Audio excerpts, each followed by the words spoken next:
All right, welcome back to the channel. So Bob Arum responds to the rumors that Deontay Wilder believed, or their camp has proof, that Tyson Fury tainted his water and they had loaded gloves in their fight. Bob Arum responds with the type of response that you can expect from Bob Arum. Let's talk about that in this video.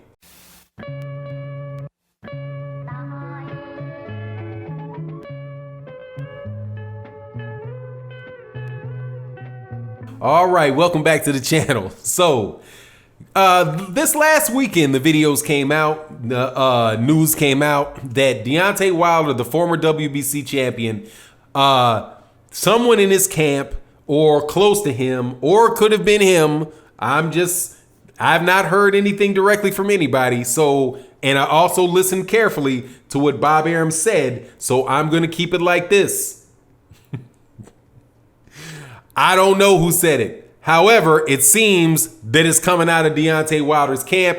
He believes that his water could have been tainted, and that there were injuries consistent with loaded gloves that he suffered, and that they spoke to doctors and they also had some tests done that would show that this occurred, right? Now, nothing out of the mainstream media, right? Nothing out of the mainstream media on it. And the first time I actually heard a response to it, I was reading Boxing News 24, and there was a troll channel out there in the UK, and I don't care how big the channel gets, that's a troll channel right there.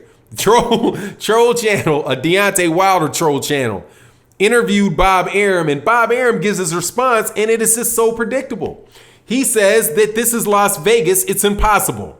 He said, first, this type of stuff always goes around after every big fight. You know, there are people saying this guy cheated, that guy cheated. You know, for 50 years I've been hearing it, but the difference now is that you have social media, so you have people that get a wind of it and they start talking about it on social media. You don't know where it came from, who said it, but it's out there, and then so you gotta address it. But he assures us that the people that say that only say that because they don't know what it's like to fight in Las Vegas. Specifically about the water, he says that the water is given to them by the commission. So there's no way the water can get tainted. The water is given to them by the commission, right? Nevada State Athletic Commission. They give it to them. They don't get water from anybody else. They drink the water. So that's from the Nevada State Athletic Commission. That's the only way it can get tainted. Right? Second, the loaded gloves. This is Vegas. They have too much, their protocol for checking gloves and all that stuff is too serious. It's too stringent. It's impossible for anybody to get into the ring with loaded gloves in Las Vegas. Right? That's the response. Now, I could have told you that would be the response from Bob Arum before Bob Arum actually gave the response. The only problem with it is that it is horse pucky. Horse pucky. First and foremost, let's talk about this Las Vegas, you can't have loaded gloves in Las Vegas stuff. Antonio Margarito got caught with loaded gloves against Shane, going into the Shane Mosley fight. Do you know where he was caught? He was caught in Los Angeles. In Los Angeles. He wasn't caught in Las Vegas. He was caught in Los Angeles. Do you know where he fought both Antonio Margarito and Paul? I think Paul Williams there too, but at least 3 separate occasions. And definitely Miguel Cotto won. Do you know where Antonio Margarito fought? Las Vegas. So, in Las Vegas, Antonio Margarito got away with loaded gloves on multiple occasions, never got caught. He went to LA, and when he went to LA, Nazim Richardson and the camp of Shane Mosley caught him with his loaded gloves. So there is an example, clear as day, of somebody that was caught with loaded gloves, not being caught in Las Vegas, but being caught somewhere else. So you would have to think, well, why doesn't this apply? What could be wrong with this scenario? Well, either maybe it is that Antonio Margarito only used loaded gloves the one time that he tried to get in the ring with Shane Mosley. And that's what made his punching power drop off significantly for the rest of his career after he got caught, and allowed the same guy that he beat the brakes off of Miguel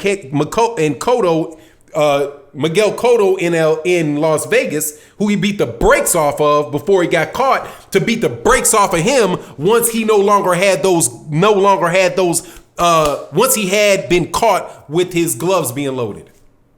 So that's sweep that shit to the side, number one, because people have fought in Las Vegas with loaded gloves without being caught. The main perpetrator that we're using as an example is Antonio Margarito. And yes, I'm being repetitive, but I want you to understand this. He fought multiple times in Las Vegas with loaded gloves, never got caught in Las Vegas, got caught in LA. So I don't want to hear this loaded gloves are impossible to take place in Las Vegas because it's Las Vegas, when you got a guy that got away with it for multiple fights and never got caught in Las Vegas, only got caught in LA. Second problem with this explanation, let's go to the water part of it. And this is why I'm saying, this stuff is coming, and what the dude's saying doesn't make sense. So let's say, because I'm only talking about the impossibility of it happening.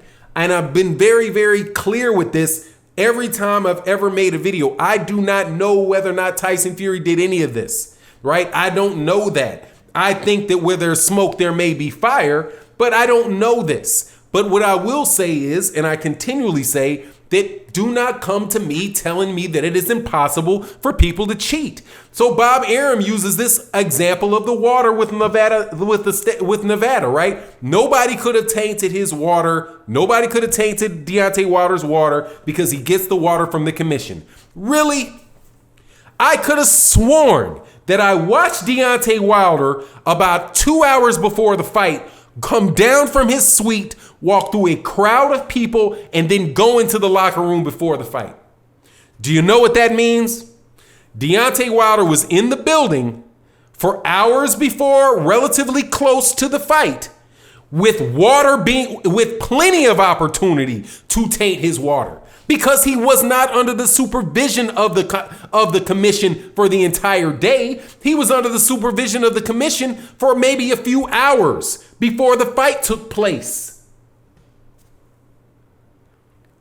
Did he not have the ability to get a drink of water in his hotel room? What, were the commission standing up in front of the door in the hotel room, closing off the floor to make sure nobody got Deontay Wilder any water for, within 10 hours of the fight taking place? Of course not.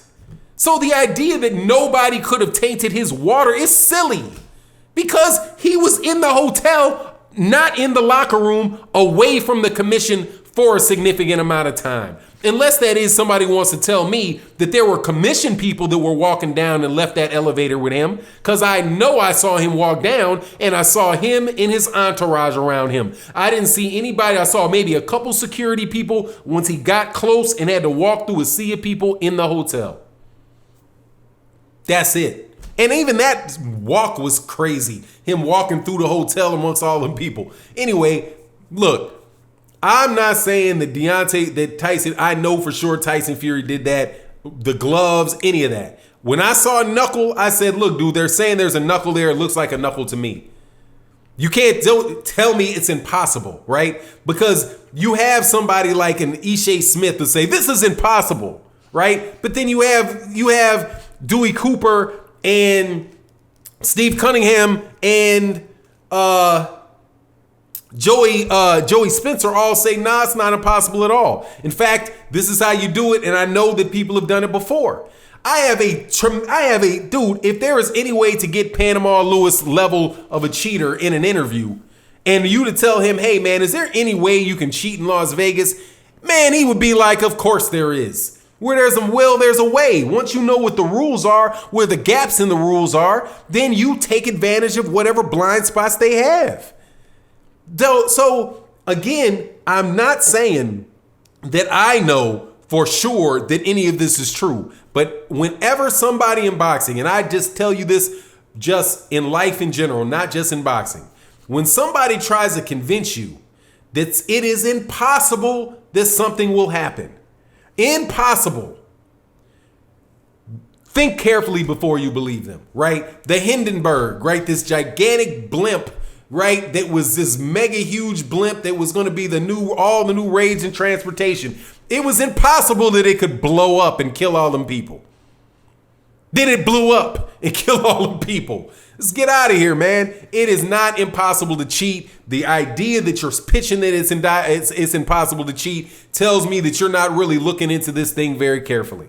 The more reasonable response to it would be, not from a promoter whose job is to promote the fight and is never going to tell you that somebody, one of his fights were fixed or rigged or somebody cheated. But dude, if you really did get Bob Arum on an honest minute sitting to the side and you had him and he was able to, his self-interest wasn't in it, dude, he knows perfectly well that there's a million ways to skin a cat. And when you got that much money on the line, there's a bunch of ways to cheat. But anyway, that's my take on the matter. You let me know what your take on the matter is. And with that, I'm out. Peace.